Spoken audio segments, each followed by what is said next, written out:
What's up, guys? Welcome back to the 8th Summit. We've got VGJ.Storm taking on Team Leviathan to determine who is going to face up against Immortals. And let me tell you what, I don't envy whoever wins here because that is going to be a rough matchup ahead. But for right now, we got ourselves a best of 3 on Mike Lowe. It's going to be joined this time by PQMZ. Dude, it's been a while. How you doing? I'm pretty good, man. How are you? I'm doing great, although I realize that my dog is outside, so I'm at a certain point gonna have to run out and get her, in which case you're gonna have to fill all the time. It's a big burden. I'm sure that can be arranged. The doggy comes first. Tiny, Ben out with the Beastmaster. Yeah, you're in EU, right? So you don't get to watch like a ton of this NA Dota. I've seen a few of the games this patch, but I'm by no means as up to date as I would like to be. Here's your chance. This is all you have to know from NA Dota, right? We got like Flea, Stan King, and Sneak King going up against BSJ, Monkeys Forever, and Whitebeard. Like that's about as NA Dota as you can get right there. Like you're topped out. Isn't there meant to be like some Abaddon ban or something for NA Dota? Or is that past? I don't think that was in the past. I think they're more likely to pick it up, but I don't think it's going to be banned. It's just like not that good. I just saw a game where they drafted it the other day and they won, so 5 seconds remaining. Did I cover that's a look game really like standard that? though. And then it's a very high possibility that we see it if the offlane is free or whatever. But yeah, I don't think he's ever going to warrant a ban. Other than that, though, the bans of the Omni Knight, I guess, you know, they're kind of close. I think Omni's a pretty almost broken hero this patch. They took out a lot of the ways to deal with the hero, and he has this really annoying laning stage. He's very good at allowing a lot of these harder carries to get involved in the early game because they have this shield, whether it's through GA or repel or just the heal. You're gonna have to tell all the people about it because my dog's knocking. I'll be back in 10 seconds. Radiant team back. So we have Slada and Brute, which you can kind of understand where they want to go with this. I really like the clock though. It deals with both these heroes very well at nearly all stages of the game. You can always win the fight against Slada if you find him in the 4-on-4 battle, or if you can find the Brew in a cogs on his own in teamfights, you can stop him splitting. So I like the clock here. It's a very good counter pick to both these heroes. I'm not really sure why you'd want the Brew and the Slada straight away, but if they have something in mind that they wouldn't like to reveal. We've seen, I think Brewmaster is powerful enough to normally just warrant the early first pick, and I think Slardar, he really like only feels that way sometimes as a 4 position. I think he's fine. Like if you can't have an Earth Spear player on your team, then you'll be okay picking up a Slardar, but I think it's mostly the fact that they really just want to have their 4 position so they can cross that one off of their list. Because the pool of 4 position heroes is like, it's fairly deep, but when you get to a point where you're like, all right, we only have Bounty Hunter left to pick up, then you're really sad. Like you would really rather just, I think, grab it early and just say, okay, we can get the rest of the heroes because those are really easy to kind of fill in. Yeah, I agree. But I think here what they do is they immediately let the other team know where this Slardar is going, unless it's 1 position Slardar suddenly becomes a thing. Because I don't think I've seen Brew mid in any game this patch. He's always played off lane. Slardar is capable of off laning, I suppose. So you like to keep that unknown aspect to your draft. VGJ have that at the moment. Clockwork can offlane. Hell, Wyvern can offlane. I think it's even better this patch than last patch, but people don't seem to be doing it at the moment.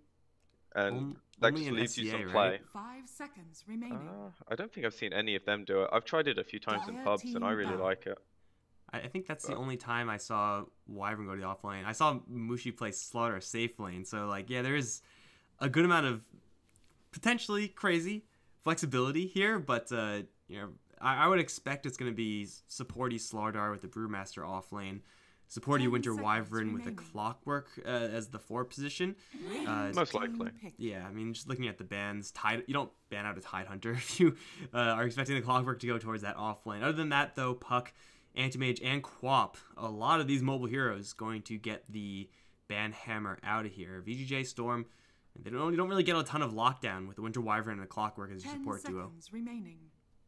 No, and that's why they go with these elusive heroes as their bans, 5 which seconds is remaining. another reason I like the option for them to change the role of their 2 heroes. If they see a Storm picked up, they can suddenly get a Lion as their support or move one of these heroes to somewhere else, and they have that quote-unquote counter. Or a Doom, something like that. Leviathan seem a little more set in their ways, as they now 10 have seconds their remaining. bottom 3 heroes in the running picked up. 5 Team seconds Leviathan. remaining. With the Rubik Slardar combo now up, I think this is, like, if you're going to be playing a Slardar, you don't really want to just pick him and say, go at it, Slardar, we believe in you. You kind of want to give him a little bit of help, and Rubik is definitely one of, if not the best heroes at helping out Slardar. Being able to displace the offlaner into the Crush is just such a powerful combo. It's early on, like Slardar, level 1 Slardar, like he'll have Crush, but you really need like 2 points in Sprint if you're actually going to close distance by yourself. So Leviathan going to enable their 2 stompers here. VGJ.Storm, though, going to get the Sand King. That is going to almost for sure be their offlaner. Yeah, cards are on the table for both teams now, I think, so it's just the poor matchups 10 seconds VGJ will remaining. get the initial advantage for, and then Leviathan at the end of the draft get their last pick. 5 seconds remaining. I'm not so sure I like Rubik with Slardar, just because the farm distribution feels really weird. But if you can play Rubik as a 5 without items, then it makes perfect sense. But a lot of teams seem to sway away from that. Yeah.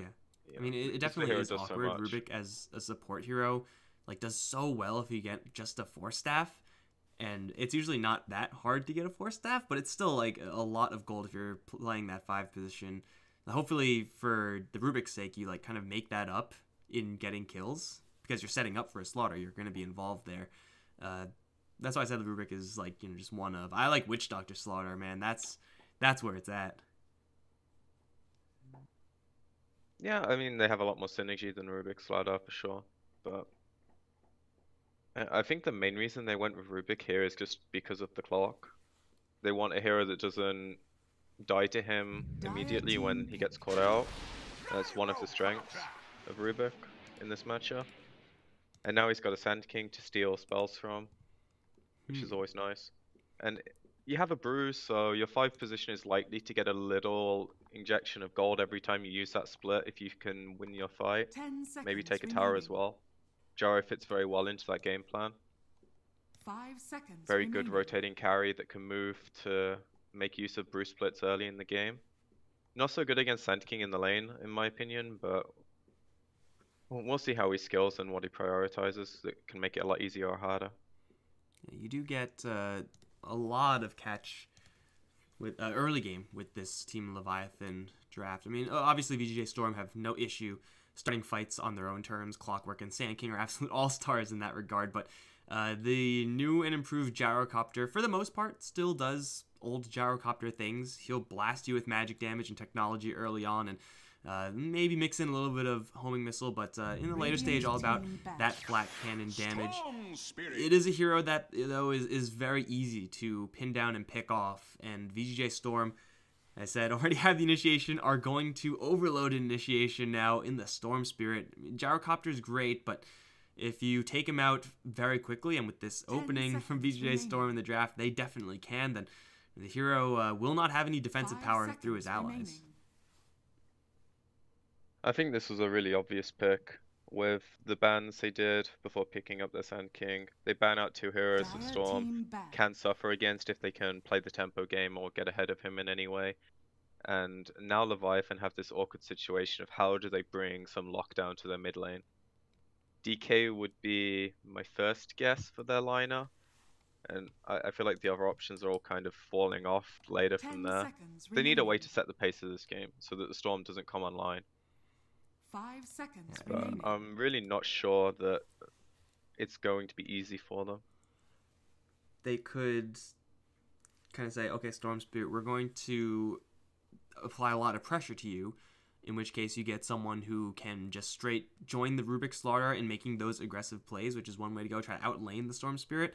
Alternatively, for Team Leviathan, if they really want to just play this slow, they could say, okay, Storm Spirit, we're going to have an even matchup with you. We're going to be kind of answer light to you, but we're going to have a Medusa up against you in lane, so you're going to have to really step up your game. It's something that we saw, I believe it was EG do recently in one of these million qualifiers, and it worked out pretty well, just having all that. Never mind, it's fanned out. Damn okay, it. yeah, I think that would have been the one way you could pull that off. Like, when you were saying go late against them, I'm like, yeah, there's no hero. But, okay, Dusa would have made sense in that one respect. But I think the problem they have here is none of their heroes scale 10 seconds really remaining. well. Like, Gyro with Flak does a lot of damage to the rest of the team. But with 5 how seconds split they can be remaining. and how they can play around the map, like, Slardar doesn't really push lanes that effectively. Brew is okay at it. Rubik is okay at it. Gyro is okay at it. But none of these heroes really want to split up too much. They have this very, like, 3 or 4 hero-centric dynamic that they want to utilize, and the second that breaks down into, like, 2 or single heroes, I think 10 their lineup seconds is remaining. playing a losing game. And Slack fits into that as well. The only 5 thing I'd be scared of for seconds VG remaining. now is that their D push is extremely Choose your lacking. hero. So if Leviathan do get a lead, and with the heroes they have, they could very well have a good lead out of the lanes. And then they just need to find a way to convert that. And OD's not the best tower pusher, nor is Gyro, but they have a lot of team fight. Holy crap, Rubik's holding cards. I have no idea why. I've never seen that before, but yeah, I mean the OD is just another component of that kind of death ball. The fact that you said Leviathan kind of need to be close by to one another. Like, you need to lift up to set up for the crush, to set up for the gyrocopter's safety, to set up for the damage. It all kind of chains together, and VGJ.Storm with this very, very pick-off focused lineup are going to try to avoid that entirely. It is concerning, though, in my opinion, VGJ.Storm, though I would say that in general they are a slightly better team. They are also going to be going up against some pretty rough lanes. Like, Rubik Slaughter is no joke. Brewmaster is very difficult to deal with. And OD versus Storm Spirit is something that, especially with the Rubik Slaughter rotations, can make Ryora's life a very, very difficult laning phase. So, Leviathan, they have quite a lot of assets if they could actually manage their lanes well. Yeah, they definitely have the tools. And I think the way that VG can deal with this is the clock. And when I see this draft, I think this is the time for your Clockwork player to shine. It's amazing against so many of these heroes at so many different stages of the game. I think if he has a good game, he could single-handedly put his team in a position to get to the stage of the game where they can split the map. Just because of how well he matches up in, like, this roaming matchup, how well he can kill Brew, how good he is against Gyro in teamfights if you can isolate the hero and get a Blade Mail. I know that's still a bit of investment, but it's only 2k gold. It's very feasible. It used to be a very strong counter back in the day when I was playing. And same with OD, like, if you drop your ult into a Blade Mail, into a Clockwork that's pretty dumb, after a few Arcane Orb hits, you lose half your life, and then team's easy cleaner. And he's got... watch where you throw out that AoE. Gyrocopter is perhaps, like, the wildest hero as far as how he throws out AoE. Like, you could kind of make sure you don't land hits on the Clockwork, but in general, you just press all your buttons in a team fight, and you're going to be taking a lot of magic damage yourself. If, of course, that Clockwork has is in the right position with that Blade Mail, as you said. So definitely a premium item for him in this game if he's able to afford it. I would say, like, there's a chance that he just goes for the more usual supporty stuff as Clockwork, just like Force Staffs and Medallions and whatnot, but this is going to be the least successful sneaky play ever because everyone in the Dire are standing right under a Radiant Observer Ward.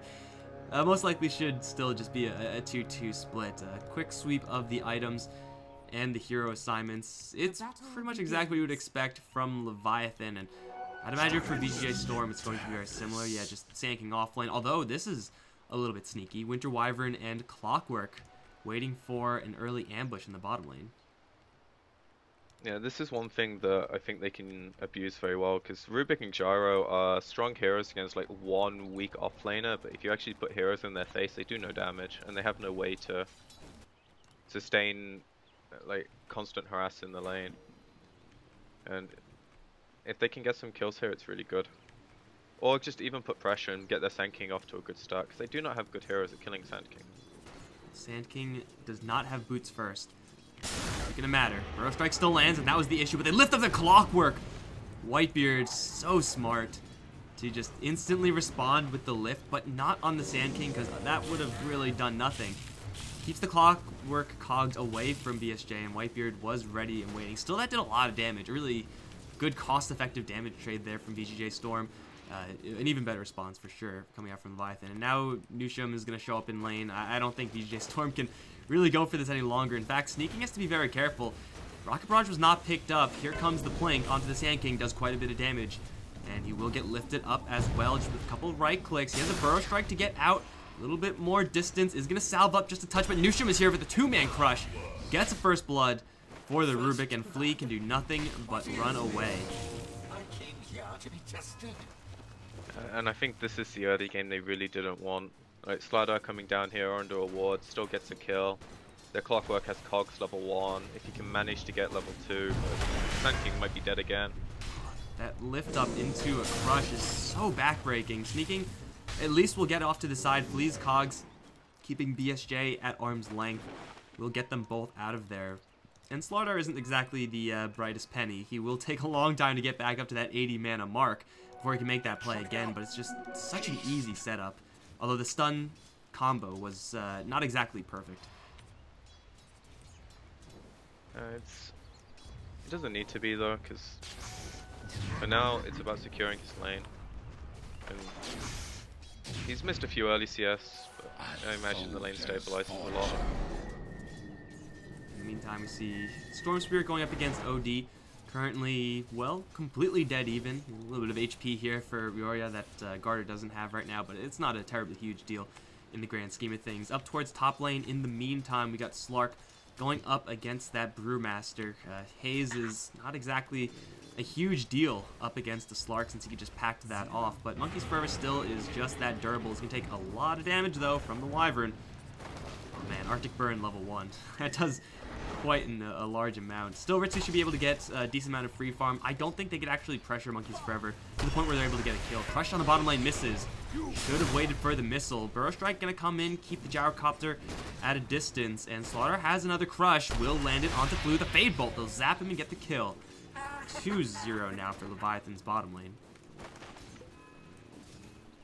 So I think unfortunately everything I said about this clock being able to win the laning stage for them has not come to fruition in the slightest. He's just sitting bottom, leashing XP, not really offering too much to the lane. Which is exactly what Leviathan want, I think. So Bruce having a pretty good time top, he's able to annoy the Slack, get some CS.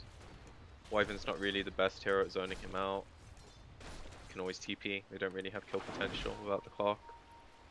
And he's always showing bottom. He is going to run into a Rubik Slardar combo. Bumps the Slardar back, will get thrown into the crush still. There is no mana for a missile from BSJ, so they just have to try to right-click him down. Good luck. He doesn't have the most armor, despite quite literally being covered in metal, but Nusham is going maybe too far without backup because Burrow Strike is here from sneaking to help Flea get the high ground. Maybe one more click, got him. Nusham now on the run, has another crush to get a little bit more distance. Burrow Strike in 3, 2, 1 should land, but I don't think he can get enough damage. Even if he does land it, is not even going to deploy that spell. And it will be a 3-0 lead now for Leviathan. This bottom lane is, gotta hand it to them, they're being persistent, but it's not really working out that great. And over in the meantime, mid lane Garter is gonna get the Imprison off and salve up in the meantime. So double damage read on Storm Spirit will hit quite hard, but not quite hard enough. Now Nusham's gonna come in for a crush, and a great turnaround for Leviathan will not get them the kill because of the Fairy Fire. Riora's gonna bag that kill. Now here comes Flea, and they will get the kill on Garter. Storm Spirit should pop to this, and he will. But still, that is a great exchange for the Storm. Oh, double Fairy Fire, man. Actually paying off for once. Sometimes all you need is a heal potion. Fairy Fire is the closest you'll get. Yeah, it's not often you see the Storm's skill vortex to even go for kills like that. 'Cause if it doesn't work out, you regret it. Like, your farm speed is pretty important. His farm right now is, I mean, outside of that little bit of a fight, is neck and neck absolutely with Garter, so Norias still is going to get constantly imprisoned, and this is incredibly annoying for any hero to deal with, let alone level 5 Storm. But the concern is on the bottom lane, where there is going to be no crush from Nusham.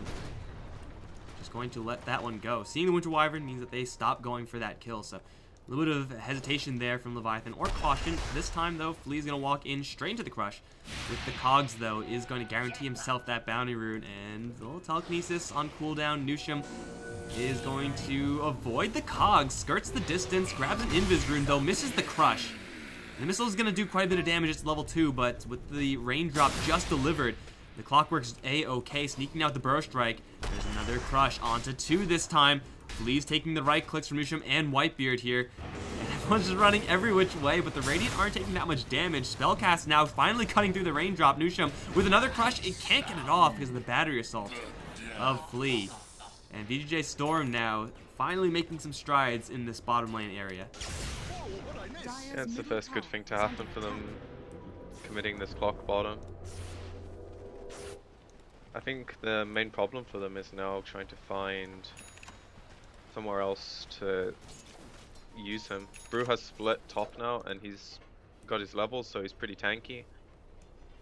And sure, Slack can sustain in this lane, and he can like push the wave in, go kill the hard camp like every hard carry does once you get control of your lane. And slowly start to build towards whatever items he fancies, but I feel like they missed a huge window where they could have killed this Brew 2 or 3 times if they could miss both their supports, and instead they were feeding away kills bottom. So maybe something left to be desired. They do end up with the level 5 Sand King, which isn't They'd have bad that anyway. Any stretch, but yeah, I mean, no, they're gonna go for Garden one more time. He's going to pop out into a Storm and a Clockwork, and Battery Assault, the slow, is just enough. Well, stick charges, they got him. He's fine. Garter has healing 2 Storm. Stick charges, just enough. Okay, well, that looked like it should have been enough, but the Storm Spirit was very low on mana. Couldn't set up like 2-3 remnants on the outsets, and what the what? That, okay. He had split, but he just didn't want to use it. Ritsu has the Shadow Dance, so he can just chill in the jungle for a little while and get all of his health back. Looks like it was just Brewmaster kind of racing, thinking he can get that kill. Yeah, just taking one too many trades. Giving Slack a very nice kill, and a lot of experience as well, which the hero likes. So, a small bit of outplay kind of rectifies for lack of support play early, I guess. And if they can somehow kill this on the bottom lane, there's no cancel for an epicenter, and that'll just crush the gyrocopter. But now the split is used, so if they can get something off of the split, then it kind of makes up for the fact that he did just give a solo kill over to Ritsu earlier, and getting a kill on the Winter Wyvern, I mean, it's not the best thing in the world, but sure as hell better than nothing. Ooh, crushing the Cyclone, that was not ideal. They will not have the Purge either, but it looks like it should time out pretty perfectly for VSJ to arrive. Sneaking can jump down to the low ground. He'll do just that. Missile still on his tail, but with backup coming in, cannot get the kill. Cannot really get close to a kill. VGJ.Storm, a clunky early game for sure, but ultimately they have now a whole bunch of heroes with a good amount of farm, including a free farming Slark on top lane. They're looking pretty good. Yeah, they're just playing better right now. As soon as you say that, literally as soon as you say they're playing better, Sneaking misses a Burrow Strike on VSJ, but still Flea is doing so much damage because he's Clockwork. Level 2 Battery Assault does some serious deeps, and VSJ is on the run. His backup is chasing after Stanking. They'll get him, but lose their gyrocopter to the Burrow Strike of Sneaking. Flea is looking to get in there with the Cogs. Can trap, maybe, gets crushed with another Burrow Strike. That's level 4 Burrow Strike. That's going to land for sure. Right clicks now onto the Brewmaster. Mischance is good, but it's not that good. Monkeys Forever will go down as well on this bottom lane. Now the Sand King is really starting to show up. Like, this guy is getting a lot of action. Dire's middle tower is under attack. Yeah, they've hit their strong point where he's able to kind of abuse the lack of damage that Leviathan have at the moment. And they had this window where the Brew came bottom to split for a support when you know you can't kill Sand King, you can't kill Storm, you really can't kill Slark with your splits either unless they really mess up. So it creates this really awkward game dynamic for the Brew. And right now, like, they can't really use their heroes to get anything. If you look at Gyro, he's not even level 6, he's super low net worth. He's actually lower than the support Clark. Brew can't really use his net worth at all. As I just said, the heroes are too hard for him to kill due to their just natural skill set. So they're pretty much playing the recover and farm game with a lineup that they don't want to be doing that with. And I think that puts VG in complete driver's seat. So game's kind of on them now. Like, it's really early to say something like that, but it's true. There's a hook shot on the clockwork. Storm Spirit is level frickin' 8. He's gonna stun 2 on the way through. Chasing after the Brewmaster first and foremost. They will graciously let the Slardar live. And easily bag monkeys forever. Yeah, this Gyrocopter, I mean, at least he's gone for a lot of flat cannon, so he can somewhat flash farm and somewhat recover, but in this lane situation, it seems like they were going fully for kills on the Sand King, on the Clockwork, and it worked out to some extent. But not having any points in Rocket Barrage means that VSJ can't really seal the deal on many of those kills. Kind of went for a late game build with an early game setup. So it's kind of an awkward push-pull there on this Leviathan bottom lane, and now the Gyrocopter is in fact behind the enemy Clockwork, who is rushing a Midas. So VGJ.Storm looking to play for this late game angle. They'll have Kaya on the Storm Spirit soon enough, and wow, a Battle Fury on Slark. That is a little bit of a new one for me. Well, he hasn't committed to it yet, so it might just be some kind of quick fight shenanigans. I think if he does go for that, it perfectly illustrates how they want to play the game. And this is something that, you know, probably should have seen in the draft, but outside of Slardar getting a blink, it is extremely hard for these heroes to put any of their net worth into the game. Like, how do they use this Brew? Like, this is why you don't really like second picking this hero with a Slardar, because you have these two heroes that have to have a blink to make their game good. And in this case, you're against 3 cores who really don't care about one of those blink heroes. And oddly enough, that's the one that's getting a good game to some extent because of his lane going okay, despite his mess-ups afterwards, if you want to call it that. So I feel like they really need to read the game well and counterplay for them to get some plays going. Like, I don't mind the decision, although Monkeys is going to get chain stunned to death. Ooh, those cogs just enough. No epicenter needed there. I was just about to say, like, I like the fact that they are just going to try to say, okay, our early game, we messed up. Like, something didn't work, whatever it was. We're going to try to go late game. Got Midas on Brew, got Midas on OD. Gyrocopter obviously is a pretty decent farmer with flat cannon, so we can try to make that angle. I mean, they're all on the same page at the very least, but the big question is it a little bit too late? Because VGJ.Storm, they have pretty much all the tools they need as far as levels are concerned. At least Clockwork has his. Storm Spirit's level 11, and it's only a matter of time before Sand King gets a Blink Dagger, and he can fully kick into gear as well. Whitebeard, by the way, is in a hell of a lot of trouble. Ritsu's going to close the distance with the jump in. Burrow Strike hacked, although mass TPs are coming in. Ritsu's going to dance and TP out. Flea is going to put the cogs up, and no one can bypass those. They should be getting home scot-free. I mean, if they can make that dive and force these rotations and Leviathan get nothing off of it, that is something that makes you just feel so bad about your game. It doesn't matter like if they feel like the game's slipping out of their hands, but when that play happens and you're like, wow, we just can't do anything, it sets you into this really bad mood, and like it takes a good team to get out of it and actually find a way to make a play in a game like this. Ooh, sneaking is sneaking around the area. Sand King with an invisibility rune on the Wyvern. Gonna maybe set up on Monkeys Forever. I think he should have seen Nushim by now. Let's make sure. When he does see, yeah, he does see the Slardar, does see the OD. His Invis rune is running out, but VGJ.Storm can definitely start these fights because they have gotten this little bit of a lead initially. That's a huge lead, man. It's 6k already, and their lineup is able to dictate the pace of the game into basically a teamfight lineup. Yeah, I mean, it's always the fact that they're going up against a team fight lineup that's the concern, right? It's like we can still probably team fight even though we don't have a team fight lineup into the team fight lineup because we're this far down. And you said about them all being on the same page going into the later stages of the game and trying for that window. I think it's the correct decision, because if they go all in now and lose 1 or 2 fights like they have been, they do lose the game after that decision. But they don't scale into this game well outside of like the other team messing up. They have very few forms of gaining map control. They mostly rely on their early game to do that. And we can see how that's gone. Whitebeard, ball lightning forward, doing his best Storm Spirit impression.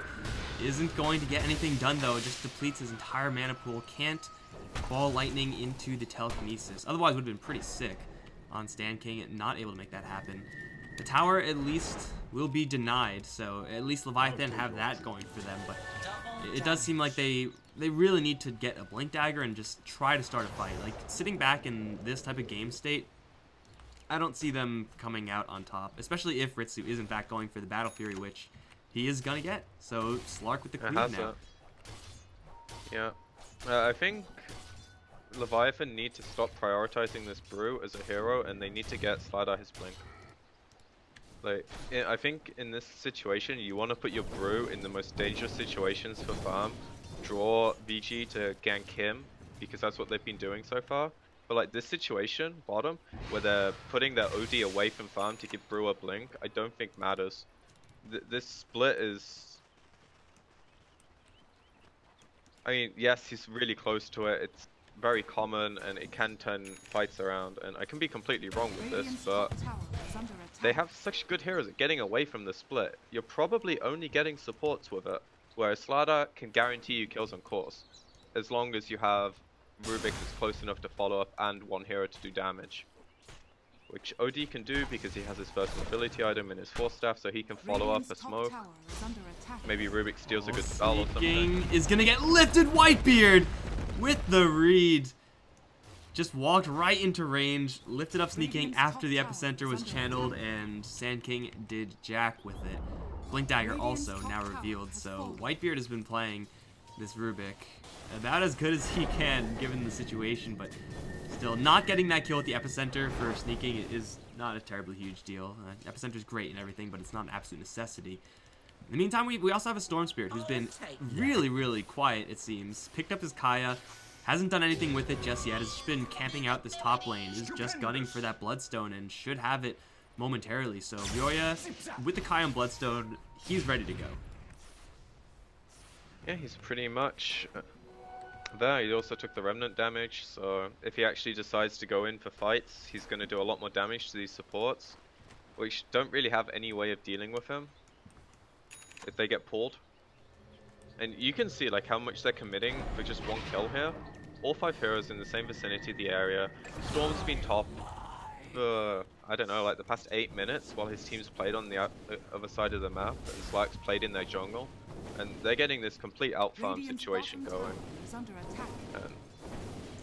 sure, they stopped this Epi go bottom, but I actually think it was good that they stopped it so that VG didn't commit these 2 heroes to maybe get counterplayed. What a good guy that Whitebeard. Fleet is going to get spotted.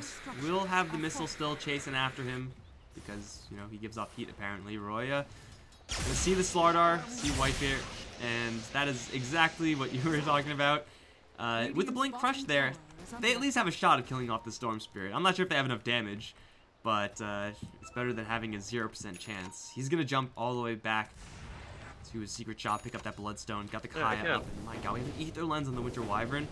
This lead is just growing and growing, and it looks like we have take 2. Sneaking is gonna Epicenter in though, going for Whitebeard, doesn't get the Burrow Strike off. He's gonna have to use it to escape with the Drum Charge. He is booking it. And Monkeys Forever is gonna blink forward, show that one off. They don't have the Blink Dagger on the Slardar though. Sneaking is just all alone. It doesn't matter. He's a Blink Dagger level 4 Burrow Strike. He's fine. Just making so much space. It's actually sickening to watch how much they get away with. They're making their draft look a lot better just because of how they're pushing every limit and how Leviathan is reacting. The only hero that's effectively hitting creeps is OD at the moment, and that's making their game a lot harder, I think. And they're managing to not drop kills, which you can look at as a good thing, but they have yet to turn anything from any of these TP rotations. And as you can see from the graphs, it's just going up and up and up. That is not good for Leviathan. This And gyro the levels as well. Like, this is very relevant in this game because Slark as a hero is like so strong when he's ahead and gets so much from his talents now. And same with Storm. Like, these heroes both get level 20 in a few minutes after continued farm. They hit a peak, they get a Roshan, and maybe they don't go high ground, but they can like force a team fight in.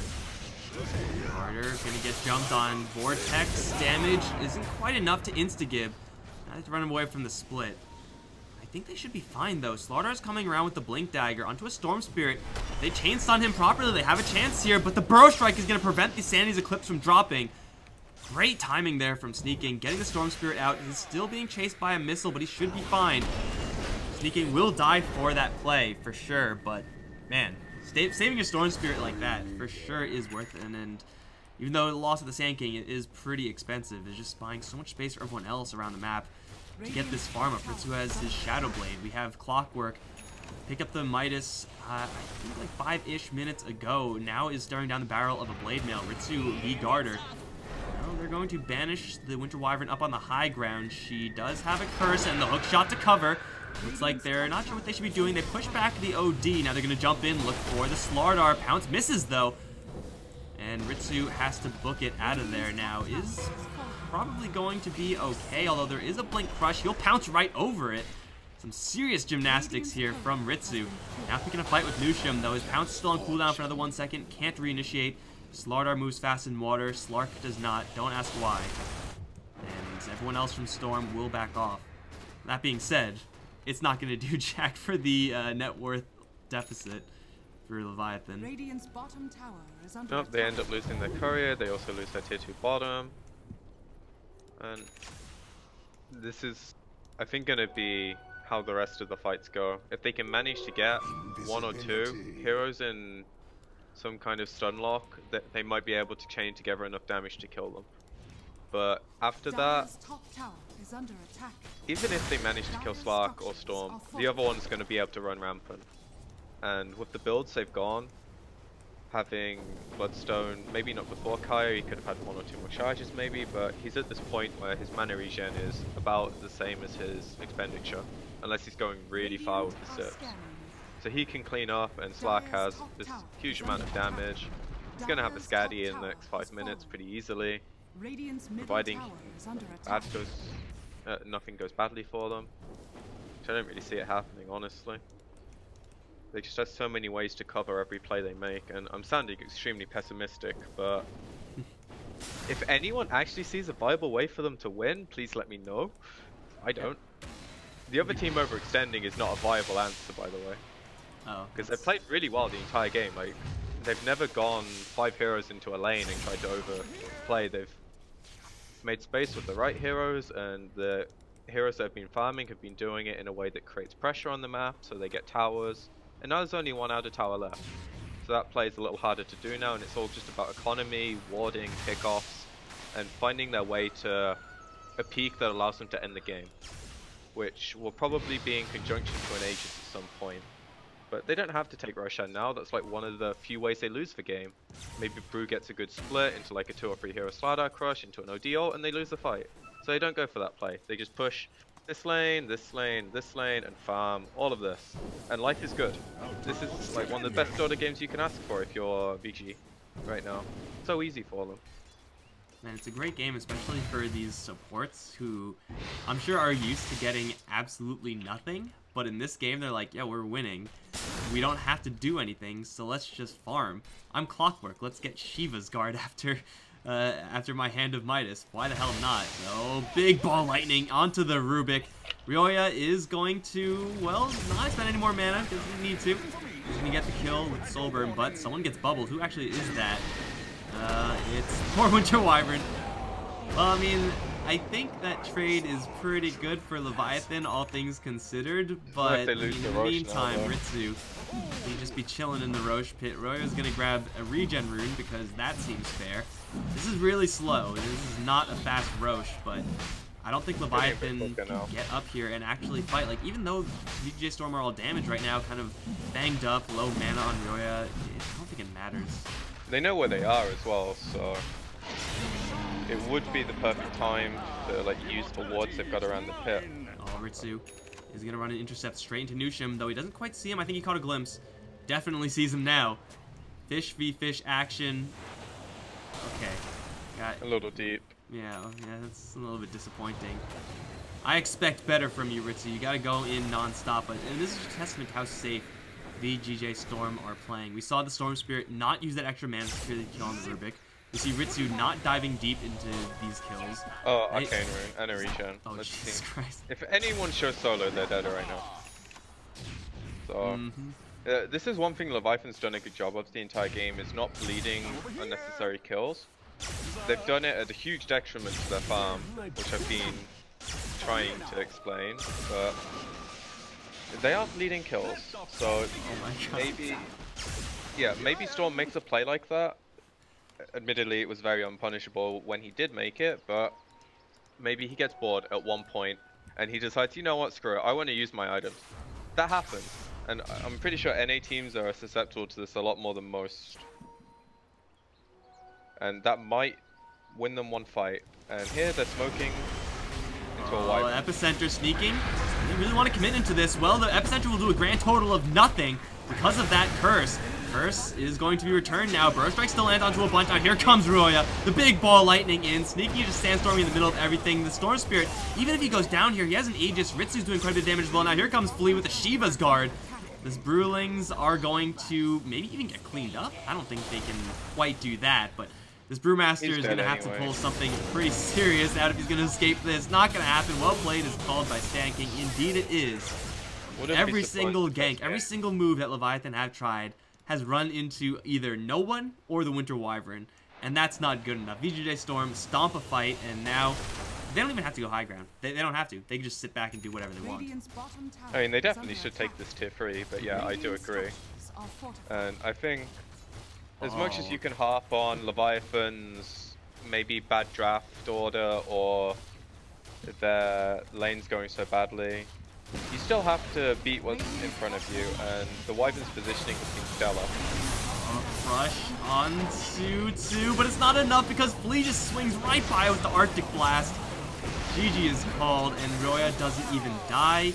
Can they even kill Ritsu? Nope, no, he can't, because he's a Slark, and Slarks, as we all know, never die in any game ever. Until there's a hex. Yeah, which there are none. Correct. I think that's the tier gap between these two teams, showing very evidently in this game. Yeah, I mean, it was also not like a great draft from Leviathan. I feel like they put a lot of their eggs into this basket of snowballing with two supports have no real play from level or behind if their cores aren't in a good position, which this game they just weren't. It's just look really at the CS. Tough to see a hero like Gyrocopter just get picked up, have a really good like first minute, and then just get absolutely stomped from there on out. Like VGJ.Storm played really well around that Gyro. Granted, not really a huge threat because of no points in that Rocket Barrage, so it's not really at a huge cost to them, and everyone else from Leviathan just can't lift heavy enough because it seems like everyone involved in that bottom lane was suffering. Monkeys Forever was suffering. Garter was doing okay, but he's the only one who's doing okay, so rough times for sure for Team Leviathan. They just came off of win versus Blue Pikachu, and now staring down the barrel of a loss here, which will knock them out. Guys, I'm Mike Lars. I've been joined by PQMZ. Don't go anywhere because Team Leviathan will have another shot. That's going to be happening very soon.